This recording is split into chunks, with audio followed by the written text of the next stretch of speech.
لیکن ججوں نے تو اتنے پیر پھیلا لیے ہیں, وہ تو آپ سوچئے کہ وہ تو فرعون مطلق العنان بنے بیٹھے ہیں, وہ تو تو تڑاق والی زبان یوز کریں. ابھی میں اس دن ثاقب نثار کی ایک ویڈیو دیکھ رہا تھا, تو وہ کوئی بندہ فرانس سے گیا ہوا ہے, کوئی ڈیزائنر, اس سے وہ چور ڈیزائنر یعنی بغیر کسی تحقیق کے اور بغیر کسی ثبوت کے اور بغیر عدالت میں پیش ہوئے اس کو چور کہہ کے پکارا تھا. وہ ویڈیو کی ریکارڈنگ ہوئی بھی ہے. میں نے دیکھا ویڈیو دیکھی ہے, تو مطلب یہ ایک ایسا کلچر بنا دیا ہے کہ کسی ثبوت کی ضرورت نہیں ہے, کورٹ میں جانے کی ضرورت نہیں ہے, باہر بھی کھڑے ہو کسی آدمی کو بھی آپ کہہ سکتے ہیں چور ہے وغیرہ وغیرہ الزام تراشی. ڈاکٹر صاحب اگر عام آدمی کہے تو پھر کوئی سمجھ آتی ہے کہ اس کا نالج کم ہوگا. چیف جسٹس آف پاکستان, اور یہی وجہ ہے, یعنی سپریم کورٹ کا چیف جسٹس, اور یہی وجہ ہے کہ پاکستان آج 125ویں 26ویں نمبر پہ عدل و انصاف کے اس میں کھڑا ہے دنیا میں 125واں 26واں نمبر ہے.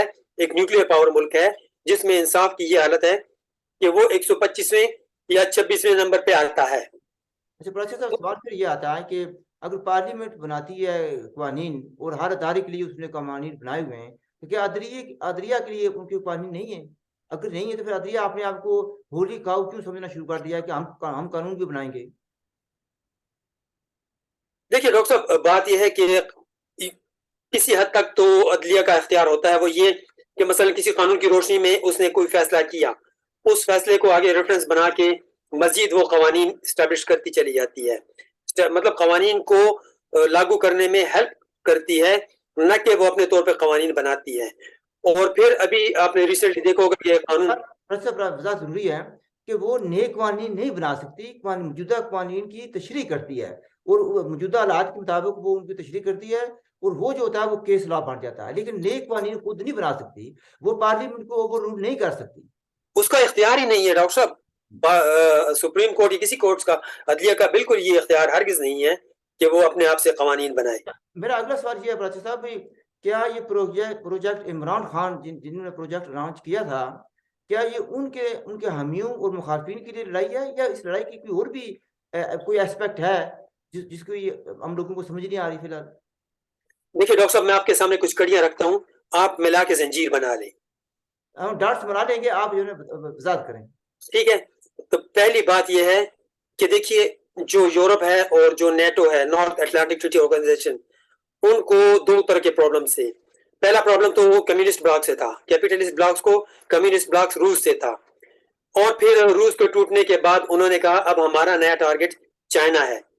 تو یہ چائنا اور روس دو ان کے آبجیکٹو تھے. اب افغانستان میں جب امریکہ نے لینڈ کیا تو آپ سوچئے کہ چائنا سے عمران خان کو لانچ کیا گیا. امریکہ افغانستان میں جب کارروائیاں کر رہا ہوتا ہے, اس دوران پلین بنتا ہے اور عمران خان کو لانچ کیا جاتا ہے, پی ٹی آئی کو, عمران نیازی کو. ٹھیک ہو گیا. پھر اس کے بعد کیا ہوتا ہے, اس کے بعد کس نے لانچ کیا؟ ڈاکٹر صاحب بظاہر تو پاکستانی اسٹیبلشمنٹ نے لانچ کیا, وہ خود کہہ رہے ہیں کہ ہم اس کو لے کر آئے, ہمارا لاڈلا ہے. لیکن اگر آپ اس کو بین الاقوامی تناظر میں دیکھیں تو اس کو بین الاقوامی اسٹیبلشمنٹ آپ کہہ لیں, انہوں نے لانچ کیا. یہ تو اسی لیے تو میں کہتا ہوں کہ سب سے پہلے بات یہ ہے کہ جو پروجیکٹ عمران خان ہے اس کا پورا پروجیکٹ کا پروپوزل, پورا پروجیکٹ PC1 وہ لا کے تو پارلیمنٹ میں رکھنا چاہیے, اس پہ ڈیبیٹ ہونی چاہیے.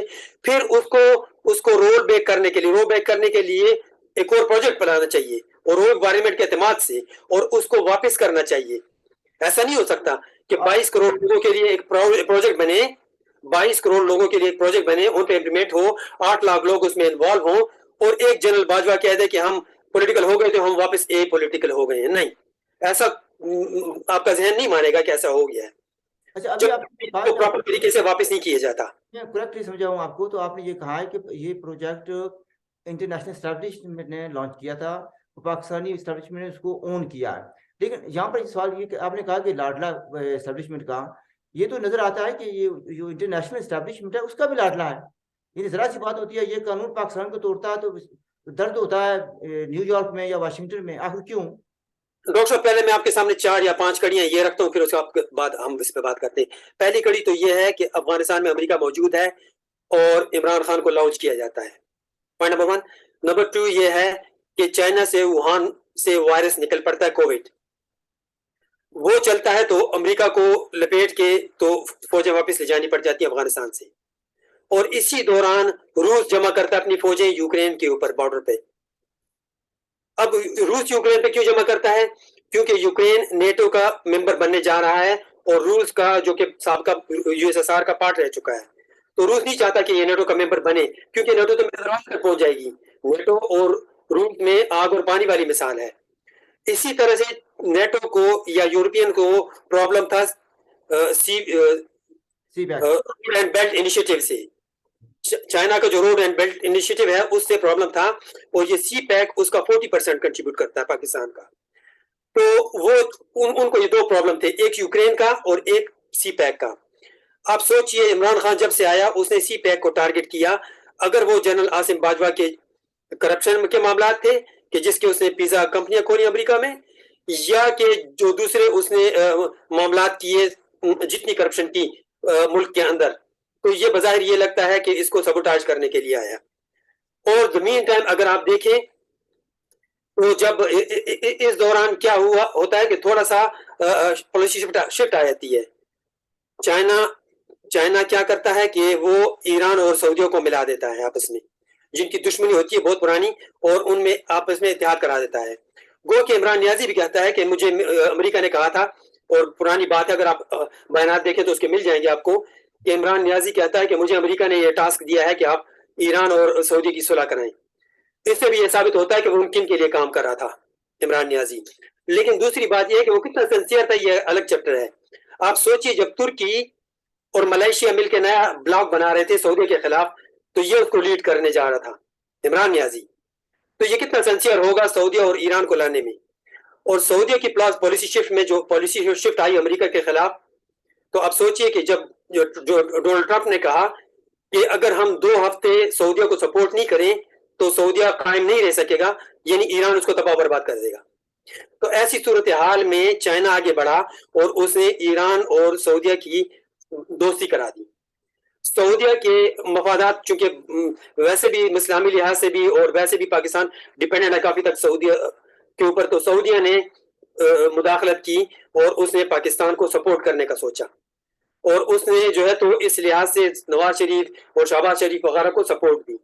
ابھی آپ دیکھیں جو یہ، اور ساتھ میں ایک اور وضاحت کرتے چلوں، کچھ لوگ عمران نیازی کو مریم نواز سے کمپیئر کرتے ہیں.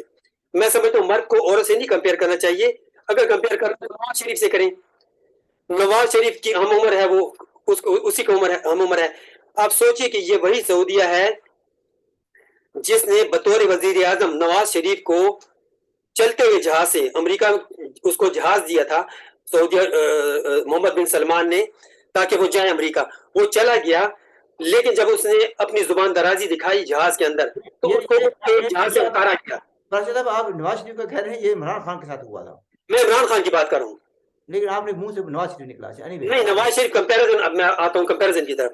عمران خان کو بطور وزیر اعظم جہاز سے اتارا گیا جب اس نے بدزبانی کی محمد بن سلمان کے خلاف جہاز میں بیٹھے ہوئے. بات محمد بن سلمان تک پہنچی تو اس نے اڑتے ہوئے جہاز کو واپس موڑا اور اس کو اتارا. یہ اس کی عزت ہے، اور اس کو بھی چھوڑ دیں. اس نے جو تحائف اس کو دیے تھے وہ تحائف اس نے بیچے، تو وہ بھی محمد بن سلمان نے انڈائریکٹلی خریدے. اس کو پتہ چل گیا کہ کتنی اوقات کا آدمی ہے اور اس کی کیا کیپیسٹی ہے اور اس کا کیا کیلیبر ہے. جب نواز شریف کو بغیر کسی وزیر اعظم بنے گے، بغیر کسی سرکاری عہدے کے، انہوں نے شاہی مہمان کے طور پہ انوائٹ کیا، شہباز شریف کو انوائٹ کیا، ان کو عزت دی، کیونکہ وہ جانتے ہیں کہ یہ کون ہے اور وہ کون ہے. یہ وہی شخص ہے جس نے مسجد نبوی میں بھیج کے بندوں کو اور وہاں پہ گالی گلوچ کروائی اور لوگ گرفتار ہوئے. ٹاپک سے ہٹ گئے اور ٹائم بھی تھوڑا رہ گیا. مجھے یہ پوچھنا تھا کہ اس سب کچھ کا جو افراتفری ہو رہی ہے، جو لاڈلے کو پروٹیکٹ کر رہے ہیں، آخر اس کا انجام کیا ہوگا؟ What is there for Pakistan? Doctor صاحب اس کے دو پوٹینشلی ہو سکتے ہیں، آؤٹ کمز ہو سکتے ہیں. پہلا تو یہ ہو سکتا ہے، مجھے لگتا ہے کہ یہ تقریباً ابھی جو شہباز شریف گیا ہے اور نواز شریف گئے ہیں سعودیہ، یہ مجھے لگتا ہے اسی طرح کا سینیریو ہے جیسا کہ ترکی میں کو ہو رہا تھا. تو طیب اردگان کو